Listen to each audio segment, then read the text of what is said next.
Welcome back. Welcome back. No arguments.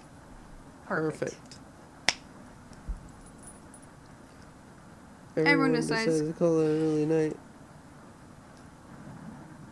You fall asleep instantly tonight. Can you not? You have a strange dream. Of course you do. I can't. You're having dinner with a blacksmith, but he's not touching his food. The only light in the room comes from the oven. He clears his throat, stroking his beard. I can forge anything, he says. Your eye has been giving you some issues lately, so you reply, forge me a new eye then. You laugh. But then the ropes come out. He ties you to your chair with a long rope to prevent you from struggling. You rip the rope apart without even trying, so the blacksmith uses a thicker rope. No turning back now. He takes a hot poker out of the coals. Holding it to the front of his face, you can see his beard and eyes watching you. He slowly brings back the poker, aiming it carefully for your eye. Before plunging it through your skull with a sickening crunch, the force of the blow throws you backwards a few feet. You're unable to break the ropes. You vomit all over your chest. As the smell of your decimated eye floods your nostrils, the blacksmith stands over you, spitting on your body. You wake up in a cold sweat.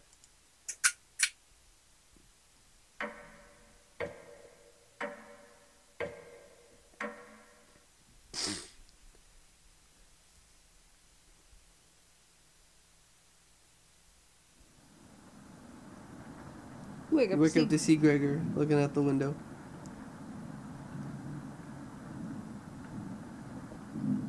He turns to you, not smiling. Take a look out the window. Do you notice anything?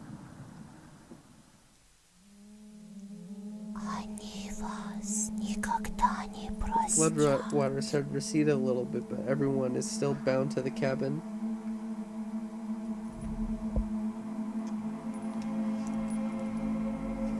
What are you looking at? Just seeing if there's anything hidden in there. The trail used to be completely visible. It's gone now.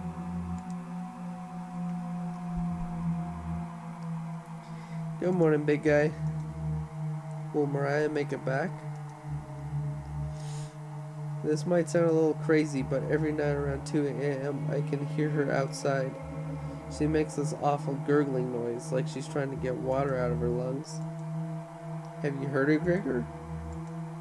Sometimes when the rain gets faint, I think I can hear her whispering. I haven't heard anything like that. When she's whispering, it's like she's trying to tell you something, right? Yes. Oh, I hate that big...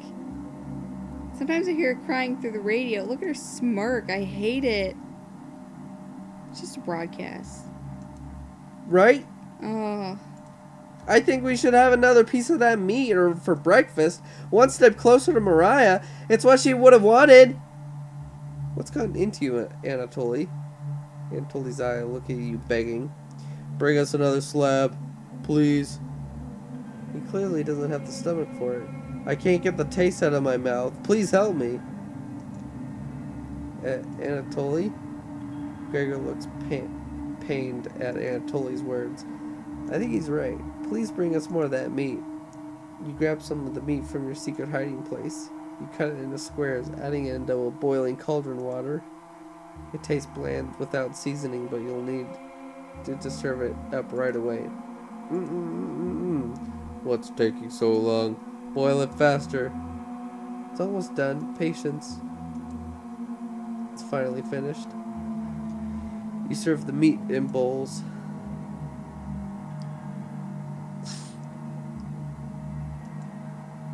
Gregor drinks the broth first before swallowing the chunks whole like a duck does when eating bread. Anatoly creates ripples in the broth using a spoon he isn't eating. I'm sorry about earlier, everyone. I don't know what overtook me. Mariah. Anatoly begins to weep.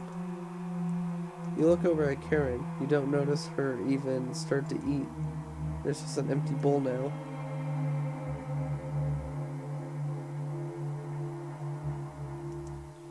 Karen is staring right at you. How much more meat is left? You explain how most of it has gone bad. Then why didn't you use it? That's what I'm saying. Idiot. He wanted to ration it. But why would you try to ration it if it's just gonna go bad?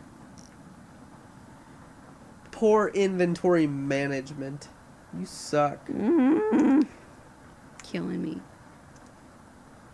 How could you be so careless again? You remember Karen's knife. You need to think fast. What the hell are we supposed to do now? Wait around again? The storm isn't ending. Itchy. You clear your throat. Anatoly? Yes? I think tomorrow you should look for Mariah. Or forage for plants outside. My itches.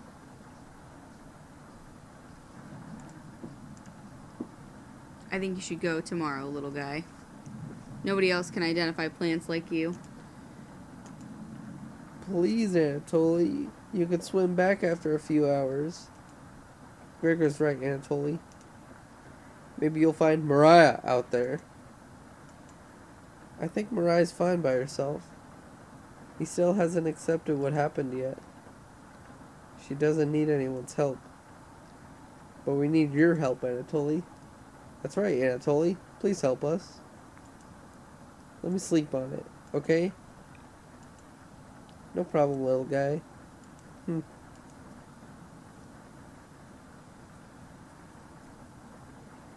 Everyone shuffles to their room, reading books and knitting to pass the time. You go to bed ravenous. Mariah? Something is approaching. Onion! Hey!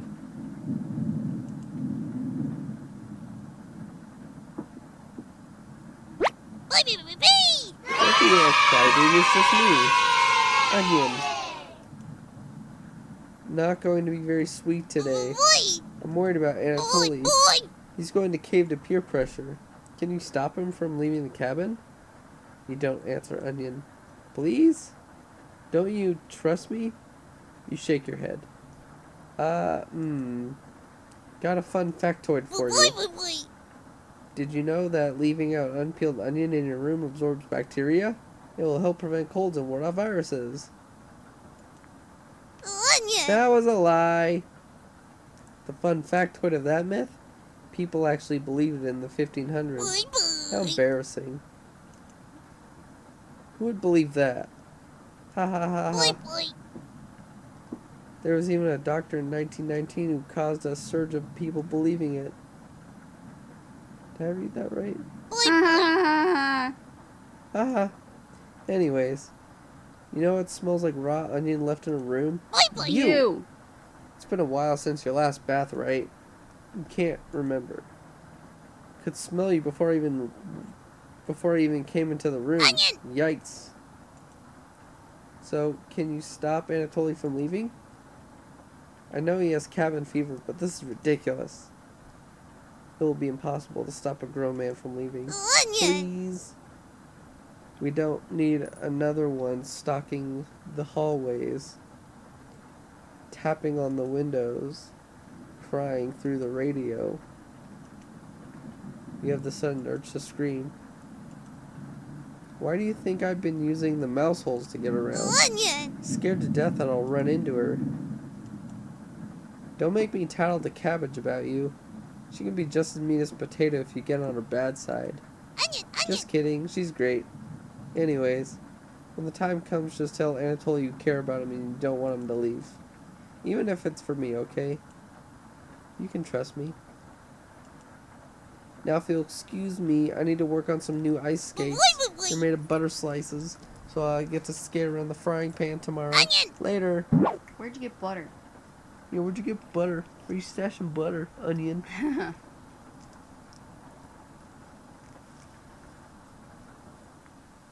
Your mind finally manages to forget everything that happened. You fall asleep again, still ravenous.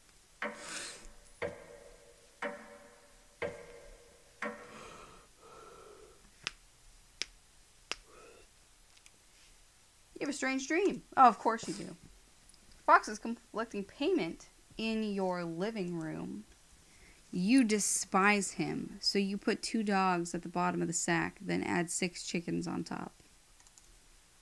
The fox smiles at you and leaves. At some point in his journey, give me this. The fox will eventually open the sack, and the dogs tear the fox in half. Filled with such loathing for the fox, you gave him the only thing you had for food, all those chickens. As the snow piles up outside, you begin to eat whatever you can find. Pillowcases, candles, leather. One day you wake up and you have nothing left to eat. Absolutely nothing. Just an insatiable hunger. A few days later, you go mad and leave the cabin. A nearby tree looks like charred meat. Your iron teeth cut through the tree bark, tearing your gums apart by the splinters. Your mouth fills quickly with blood. Days later, a deer gallops by, the first creature in the wood to see your corpse.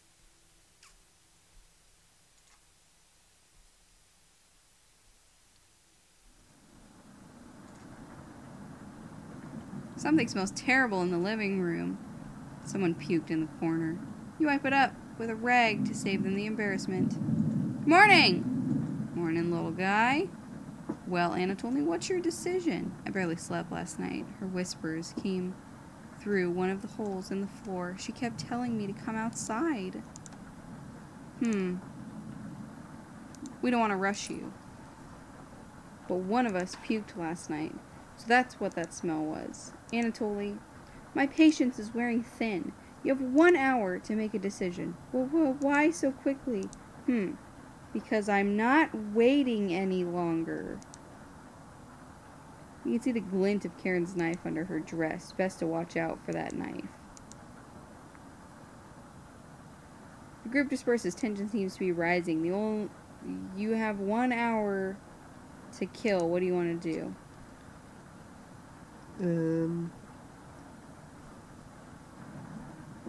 Last time we did Anatoly near the basement. You want to talk with the Chompets? Sure, let's see what they have to say. Cool. None of the Chompets are around. Thankfully, Potato has kept hidden this entire time. Hi! Nothing. And nothing can we call our own but death. And the small model of the barren earth, which serves as paste and cover our own bones. Oh, sorry. Didn't see you creeping up behind me. I was reciting my favorite line from William Shakespeare. Do you know which play it was from? It wasn't the one with the weird sisters. You take a wild guess. That's right. The life and death of King Richard II. Before I came to this cabin, I used to read all of the classics. Why did I stop? I can't turn the page with just my tongue. Can you stop picking your hands, please? Hell, I can't even nudge a book off the bookshelf. Pathetic, right? Right. You nod. Yeah, I've been watching your progress so far, and I must say, very strange choices, even for someone like you. I've wondered why you're so accommodating for these 4. Pity I didn't receive the same treatment. Oh well. Excuse my rambling. Are you here for another survival lesson? You shrug. Excellent! No shame in preparing for the absolute worst. 36 hours have passed. You have no food. What happens? For starters, your brain stops craving glucose. But there's a good reason for that. Your guts have begun shrinking, and your livers have transformed fatty acids into chemical compounds called ketone bodies. Have I lost you already? There's books on the bookshelf that can explain all of this. Anyways, Ketone bodies mimic glucose for the brain and provide about 2/3 of the energy needed to function. Sounds pretty great, right? Oh, my sweet summer child. Using ketone bodies gradually acidifies your blood, which can lead to ketoacidosis. Ketoacidosis is common in diabetics. But how do you know if you have ketoacidosis? Well, a large amount of acetone is released in your urine and respiratory system. Your breath will smell something like fingernail polish, which smells like... I can't remember. No nose to smell now. But looking at your face, I bet your breath smells much worse. If only the Chompettes had something nice to say about you. Here, have another recipe card. You unlocked Potato's recipe. Yummy. Recipe is in quotes, by the way. I personally wouldn't make it. But you? You have a taste for things like this, don't you? You don't argue. Let's talk again, shall we? I won't be leaving here. Far too dangerous to go exploring right now. You shut the drawer and call everyone together for a minute.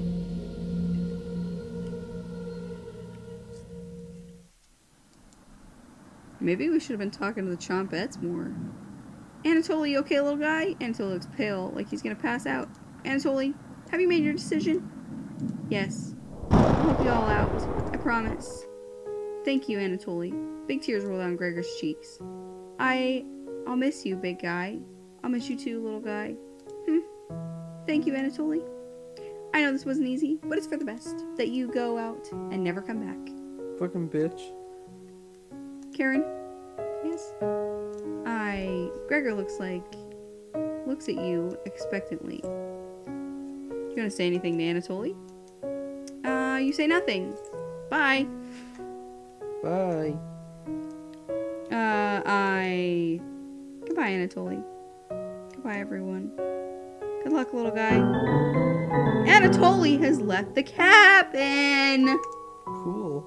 You cool. Yay. Love it. See you soon, little guy. I guess all we can do now is wait. Good night.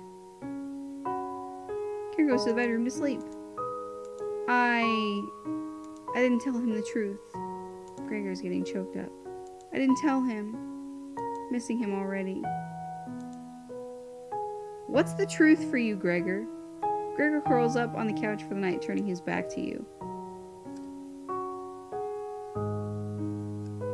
You shut your eyes quickly, falling asleep. You're hearing scraping from the floor. No! Hi, Bread. Found you. Ha ha ha. You explain how this isn't a good time right now.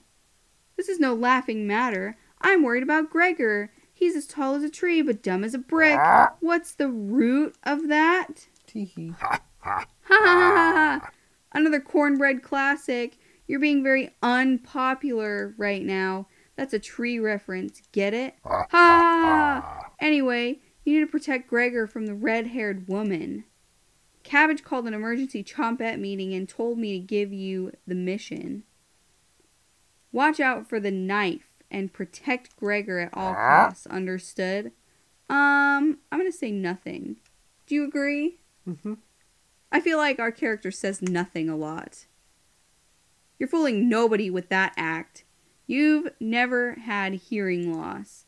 Let's go with a nonverbal answer. All right. Protect Gregor at all costs.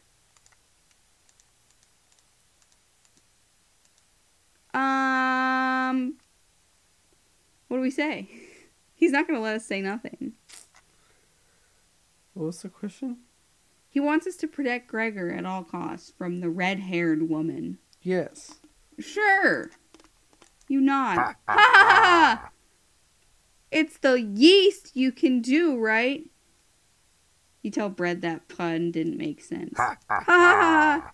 On a roll today, I'll see you around. Bread hops away, squeezing himself through the mouse hole with a small pop. You fall asleep thinking about what Bread told you. Of course you have a strange dream. You're lying on the table in front of you. It's lying on the table in front of you. Take off the glasses first, partially cracked, and set them down next to the workbench. Working the saw, you wrap cuts in an old newspaper. Some of it gets soggy immediately, and you begin drying the cuts with a towel before wrapping.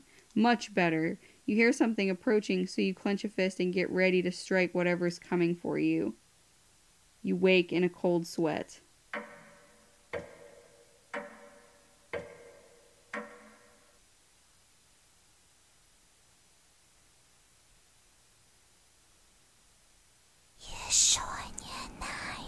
You wake in a completely different place.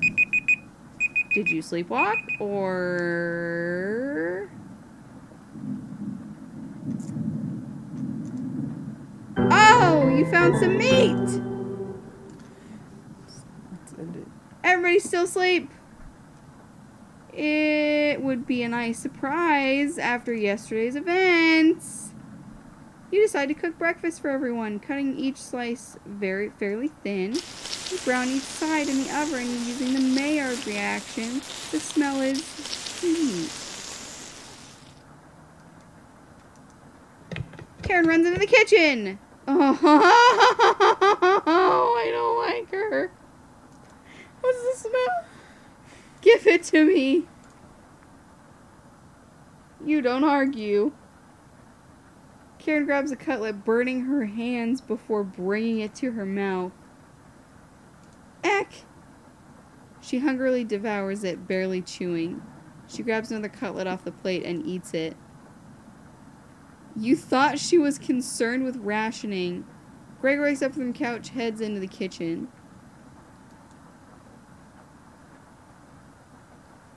Oh, God! Which one of my timers already up? I know, I'm trying to find a good stopping place. He's so quiet already.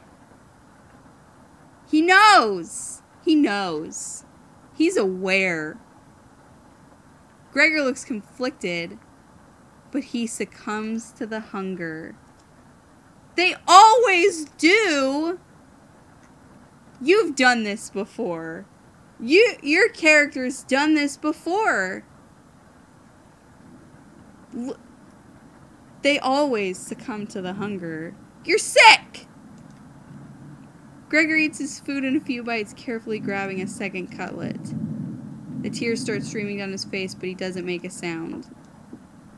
You join them in the meal, quickly consuming the meat on the table. I can think straight again. We'll be out of here in no time, guys. No need to ration anything now. Karen is sounding more determined than before. I'm gonna lie down on the couch. Try to keep this food down. Gregor crawls onto the couch, turning his back to you.